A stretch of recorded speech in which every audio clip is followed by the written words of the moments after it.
Savannah, Georgia was founded in 1733 by General James Oglethorpe. The city was laid out in wards, each surrounding a central square. The squares were for mustering citizen soldiers from the surrounding wards in the event of Spanish invasion from the south. As the city grew, new wards were added. But as threats diminished, the need for central squares declined. Such was the case with Lee Ward. It has no central square. Lee Ward was established in the latter part of America's Victorian era. The oldest homes of architectural and historical interest date from about 1887. Seldom visited by tourists, this portion of Lee Ward is a hidden gem.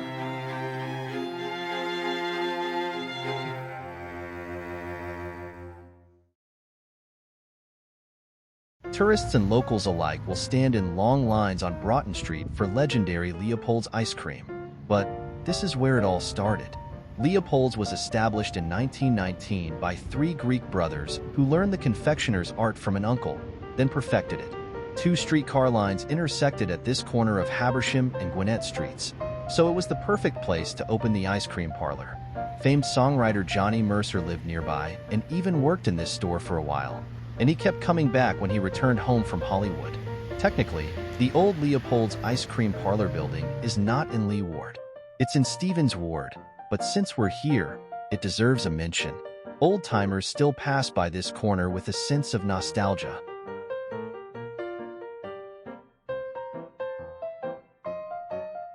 We proceed southward to Bolton Street, where we'll get into the heart of Lee Ward. The neighborhood is sometimes called Dixon Park, though the park lies several blocks south of Lee Ward. Bolton Street was named for Robert Bolton, a prosperous merchant in Savannah. The Victorian District in Savannah was neglected for many years, but has enjoyed a resurgence of interest and renovation as this neat multi-family residence shows.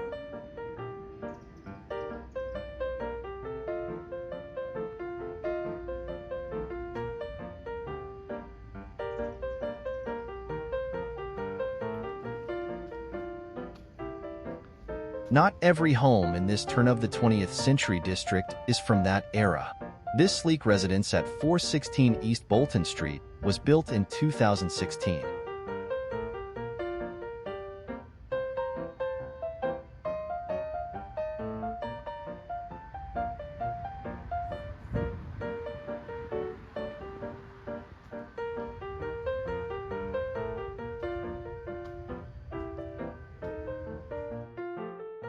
This multifamily residence at 412 and 414 East Bolton Street is very welcoming with its ample upper and lower verandas.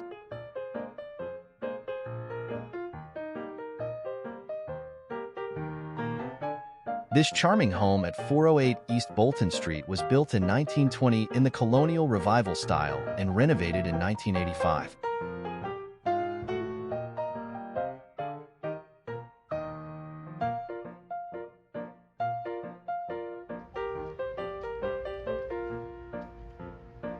This building at 402 East Bolton, known as the Purse House, was constructed about 1905. This, and its neighbor at 820 Habersham Street, known as the Lipsey House, circa 1911, are now operated as an apartment complex. The Hayward Apartments. Their renovations make them attractive additions to the neighborhood.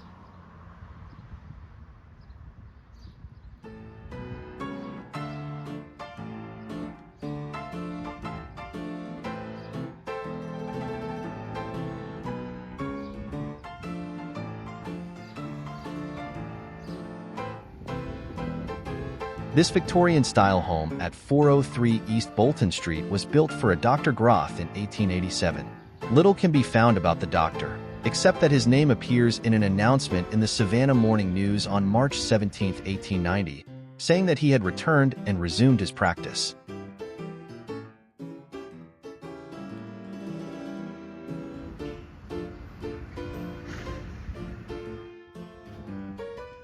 This cottage at 407 East Bolton Street was built for Rutherford Oakman in 1906.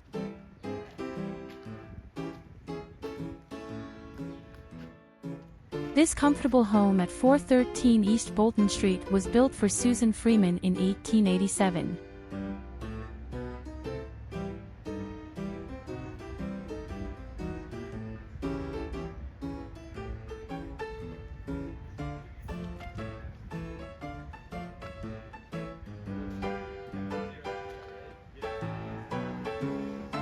This home at 419 East Bolton Street is a new construction, but it fits right in, doesn't it?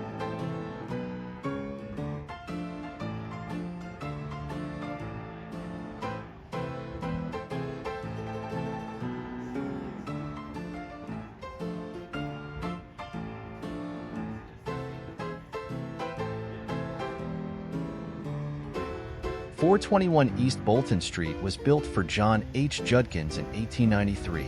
Judkins was born in 1854 in Petersburg, Virginia. Records show that 2 soldiers named Judkins served the Confederacy in Virginia's Surrey Light Infantry. Perhaps they were John's relatives. At any rate, he moved to Savannah, where he had this home built. He died in 1928.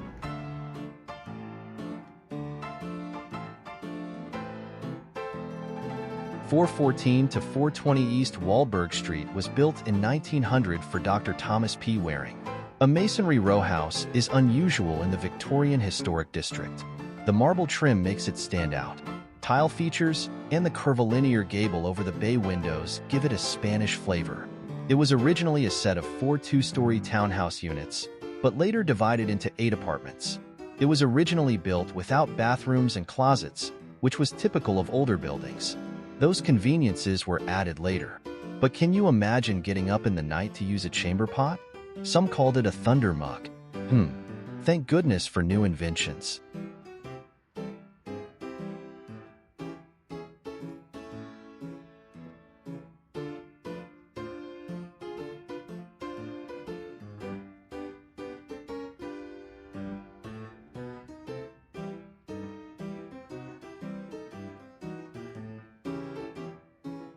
Here's a good view of it.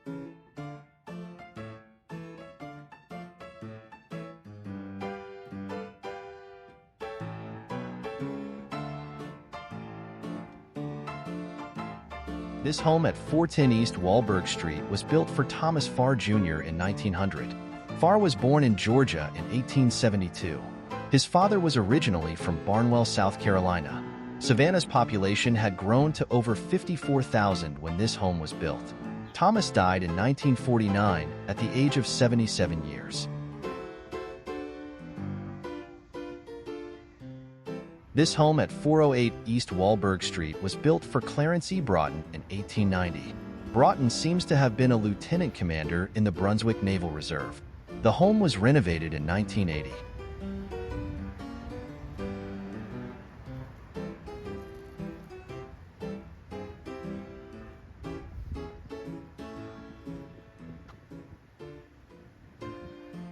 Caroline Cook, for whom this home at 406 East Waldberg Street was built, was apparently the wife of saloon owner George Cook, who had a watering hole on West Broad and Perry Street.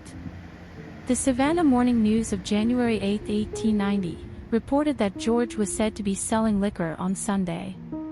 He was indignant because the man who reported him was a black man, the magistrate who ordered his arrest was black, and the 2 constables sent to arrest him were also black.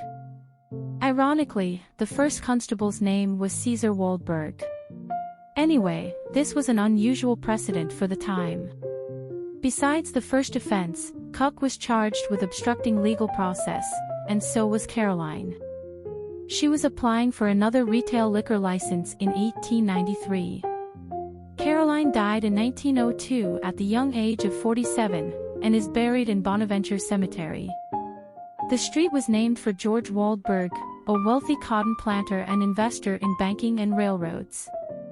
Who knows, but Caesar Waldberg might have been descended from one of his slaves.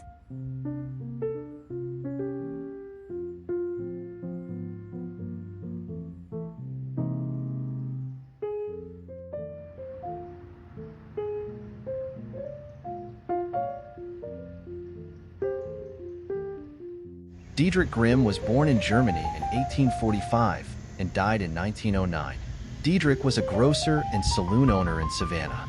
He, like the Cooks across the street, was charged with selling liquor on Sunday, but in April 29, 1888, and fined $50 for the violation. His wife, Margaret Downey, was born in Massachusetts in 1845 and died in 1921. Both are buried in Bonaventure Cemetery. The handsome memorial in Bonaventure, fashioned by the famous German sculptor John Walls, was erected by Margaret and inscribed in such a way as to leave no doubt about their relationship. This home at 405 East Waldberg was built in the same style as the residence next door. Whether it was built for Grimm is unknown, but almost certainly it was constructed by the same builder.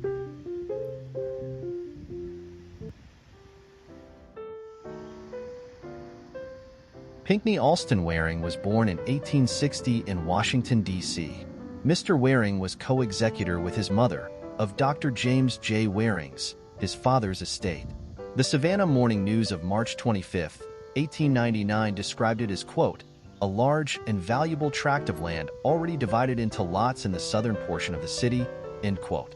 The properties were released by his mother to Mr. Waring and his siblings for building as a source of future revenue. These, undoubtedly, included many of the nearby lots in Lee Ward and Waring Ward to the south. P. Alston Waring died in 1924 and is buried in Bonaventure Cemetery.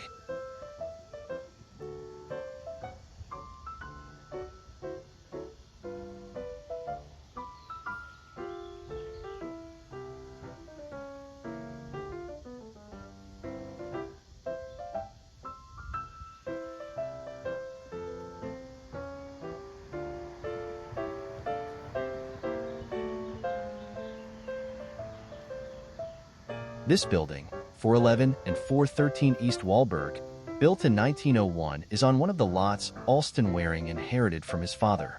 Pinckney was the brother of Dr. Thomas Pinckney Waring, whose brick apartments were built catty-corner across the street. This residence at 415 East Waldberg Street is another handsome new construction that's right at home in the neighborhood. Here are some more attractive plants we've noticed along the way.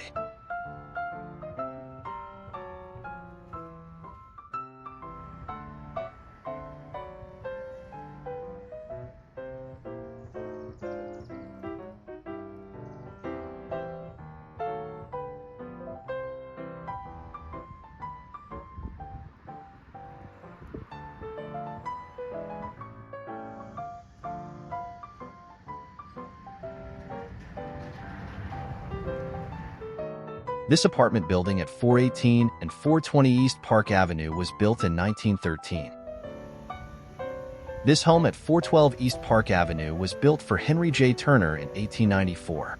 Check out the Victorian-style cupola. It's hidden behind a tree. Let's see if we can get a better look.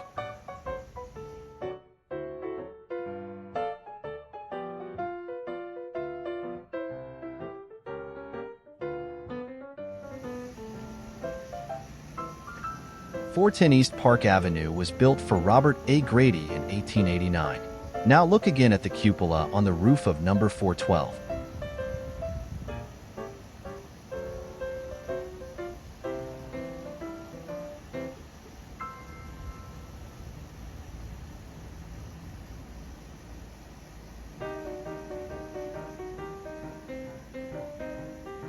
This home at 406 East Park Avenue is yet another new construction, built about 2016.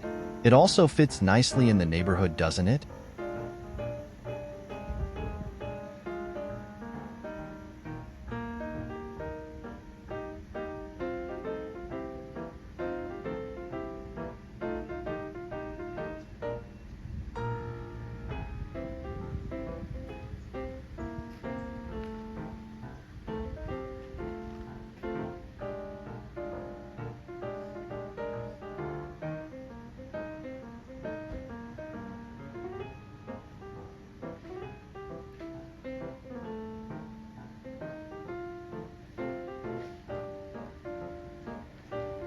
This residence, 402 and 404 East Park Avenue, is another that was built for the estate of Dr. James J. Waring.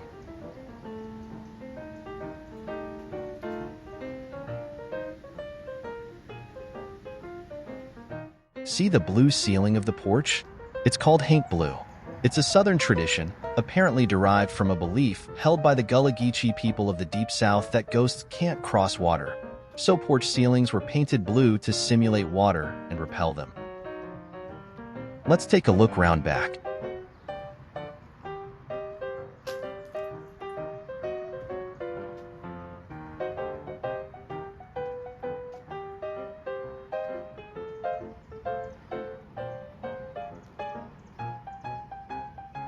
Check out this impressive screen of Confederate jasmine. It must smell great when in bloom.